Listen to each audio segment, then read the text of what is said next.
¿Qué pasa? Un programa de opiniones, expertos, enfoques desde el interior, opiniones especiales, temas actuales.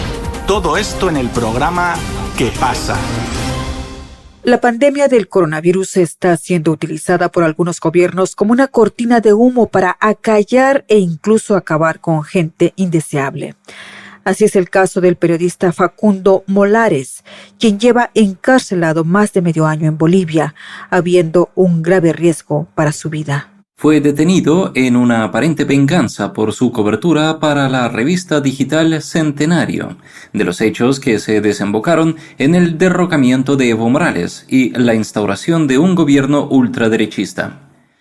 Y lo que es especialmente grave es que fuera capturado por las fuerzas leales a las nuevas autoridades cuando se encontraba en un hospital a donde fue internado en estado de coma inducido. Se trata de una persecución arbitraria y con motivos falsos, una situación que afrontan cada vez más periodistas en Latinoamérica, por decir la verdad, según Leonardo Juárez, director de Centenario, quien atendió a nuestro reportero Víctor Ternovsky.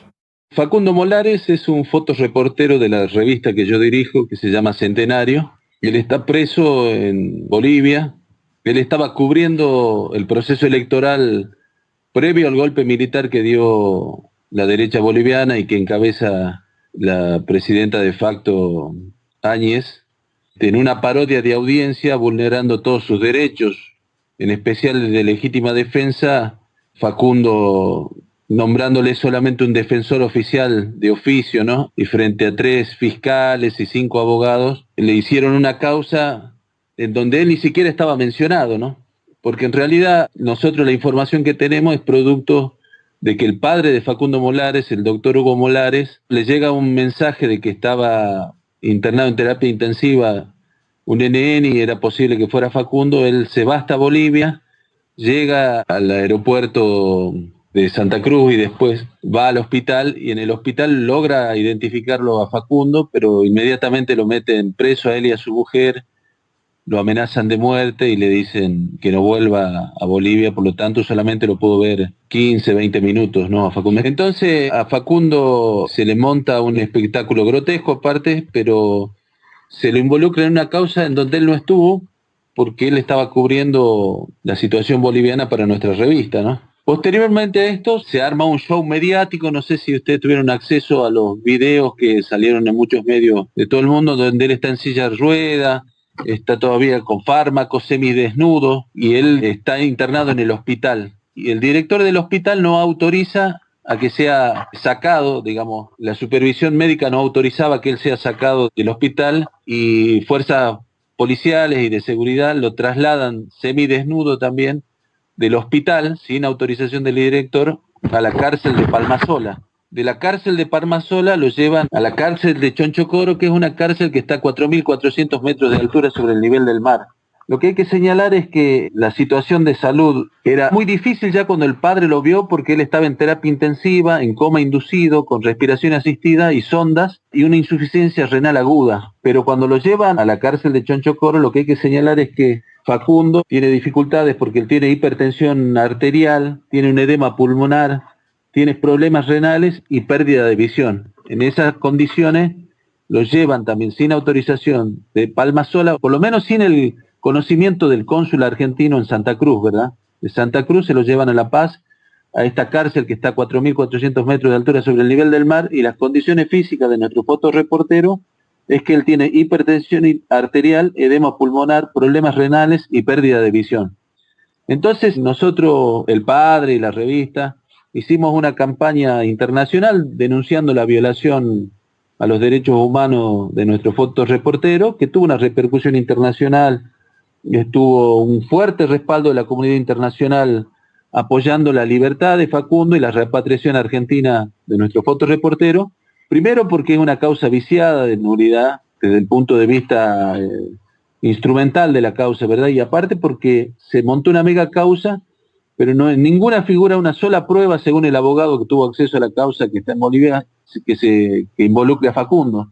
Entonces, la comunidad internacional se ha expresado, el Consejo de Derechos Humanos de la Organización de Naciones Unidas, el Consejo Mundial de la Paz, el Comité de Solidaridad Internacional y Lucha por la Paz, organismos de derechos humanos de la Argentina y del mundo, Madres de Plaza de Mayo, el CELS, Liga por los Derechos Humanos, en fin, y una cantidad de organizaciones de periodistas también de escala mundial exigiendo y pidiendo la libertad de Facundo y la repatriación argentina. Entonces estamos en esa tarea, ordenando un poco la intervención, esto que fue en primer lugar una parodia de audiencia, con Facundo enfermo, en silla de ruedas, nombrándole un abogado de oficio el mismo día de la audiencia y enfrentado a 3 fiscales y a 5 abogados en una causa en donde no se lo mencionaba, ¿no? En segundo lugar, nos preocupa la situación de salud. Hace 6 meses que ya está en el penal. La situación se agrava producto del coronavirus, porque ahora no solamente tiene estos problemas que yo te señalaba, que de hipertensión arterial, de edema pulmonar, de problemas renales y pérdida de visión, sino que ahora tampoco se le puede, por el tema del confinamiento y del coronavirus, no se le puede acercar alimentos, y por lo tanto también aparte de los problemas de salud están pasando hambre, ¿no? Y por último, me parece a mí, ordenando esto y marcando la importancia de la solidaridad internacional, la exigencia que le estamos haciendo a nosotros, al gobierno argentino, de que se pronuncie, el canciller y el presidente Alberto Fernández, que se pronuncien exigiendo y arbitrando los medios internacionales de la diplomacia y de gobierno para exigir la repatriación a la Argentina de nuestro fotoreportero Facundo Molares. Esa sería básicamente la causa en la que estamos dando una ardua pelea, ¿no? Hay que señalar, por otra parte, Víctor, que esto se hace en un marco de violación sistemática de los derechos humanos, ¿no? Porque la dictadura de Áñez no solamente ha cerrado radios comunitarias, ha cerrado el Canal Nacional de Televisión Boliviana, sino que también tiene en su haber la muerte de un periodista argentino que era corresponsal del diario Página 12, que se llama Sebastián Moro, ¿no? Y por supuesto también la persecución, la cárcel de muchos periodistas y medios alternativos que están y estaban en contra de la dictadura de Áñez. Leonardo, y en términos generales en América Latina, ¿cómo está la situación con la persecución a periodistas? ¿En qué medida este caso que estamos abordando ahora mismo es un caso aislado o también haya casos semejantes? Bueno, vos sabés, porque sos periodista, que no existe el periodismo independiente en realidad, más que libertad de expresión, lo que hay es una libertad de empresa, ¿no? Entonces, todos los periodistas que tratan incluso de informar de manera objetiva, de manera veraz, tienen algún nivel de persecución en América Latina y en muchos sectores del mundo, pero acá claramente las grandes empresas comunicacionales cierran filas en torno a las estrategias comunicacionales norteamericanas y se han convertido en una verdadera manufactura del consenso. Vos sabés bien que la manufactura del consenso es una de las grandes tareas de los medios masivos comunicacionales, que no solamente ganan la conciencia, sino el corazón de amplios sectores poblacionales en la idea de construir un sentido común que esté al servicio de las políticas dominantes, ¿no?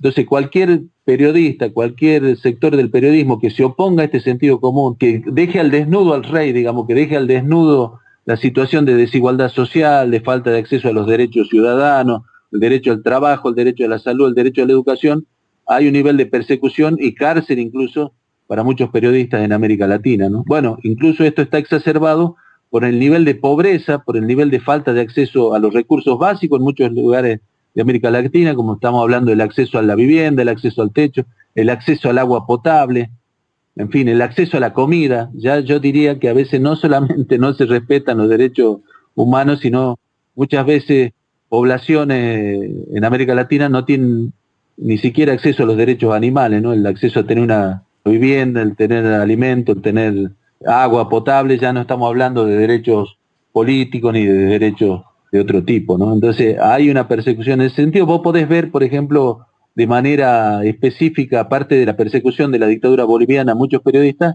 la situación en Chile, producto de la crisis del gobierno de Piñera, el asesinato, el ahorcamiento de periodistas, la cárcel de periodistas que denuncian la represión, esta política que tiene Piñera de la fuerza represiva de los carabineros de apuntar a los ojos de miles de personas que se han expresado en contra de sus políticas de ajuste, y ha habido también una censura clara a los periodistas que cubrían esa situación de represión y de políticas de ajuste del gobierno Piñera. Pasa lo mismo en el caso peruano. Bueno, en Colombia sabemos la política de persecución a todos los que se oponen a ese narco gobierno, la política de suplantación de la hoja de coca, la persecución a los campesinos, la violación de los acuerdos de paz del gobierno con la Fuerza Armada Revolucionaria de Colombia y el asesinato de cientos de exguerrilleros, toda esa situación de cobertura hace que haya una persecución y sea difícil trabajar de periodista en América Latina, ¿no?